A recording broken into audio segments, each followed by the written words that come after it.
ప్రతి మానవుడు అనుకున్నది చేయలేకపోతున్నాడు, చేయకూడదు అనుకున్నదే చేస్తూ ఉన్నాడు. నువ్వు యథార్థంగా నువ్వు జవాబు చెప్పుకోగలిగితే అదే అన్నాను, ఈ శరీరమే అసలు నెంబర్ 1 ఫ్రాడ్. నిన్ను పరలోకానికి పోనోకని చేసేది ఇదే ఫస్ట్, ఈ శరీరమే. శరీరాశ, నేత్రాశ, జీవపు డంబము. ఈ ఊపిలో నుండి బయటకు వస్తేనే కానీ నీ జీవితంలో జయము లేదు. నీ శరీరాన్ని నువ్వు అనుస్తనే కానీ నీ జీవితంలో జయము లేదు. Delivers from the evil. అడగాలి, దేవా నా శరీర క్రియలు నాలో నశింపజేయ్యా, నా శరీరాన్ని ఎదిరించే శక్తిని నాకు దయచేయ్యా. గల్తీయులకు రాసిన పత్రికలో చూస్తాం, ఎందరైతే దేవుని ఆత్మ ద్వారా నడిపించబడతారో వారి శరీర క్రియల్ని జరిగించారంట. Walk by the spirit and you will not fulfil the desires of the flesh.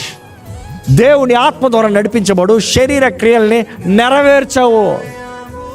అందుకని పౌలు రాస్తూ రోమీయులకు రాసిన పత్రిక 7వ అధ్యాయంలో రాస్తూ 18వ వచనం నుండి 24వ వచనం వరకు, నేను ఇట్లా ఉన్నాను, నేను ఇట్లా చేయగలుగుతున్నాను, నాలో ఈ పాపం ఉంది, నాలో ఇది ఉంది, అలాంటి స్వభావం ఉంది, నాలో ఈ బలహీనత ఉంది, ఇదంతా శరీర సంబంధమైనది, ఇదంతా మాట్లాడుకుంటూ వచ్చి 24వ వచనంలో చూస్తే, ఎవరు నన్ను రక్షించగలుగుతారో?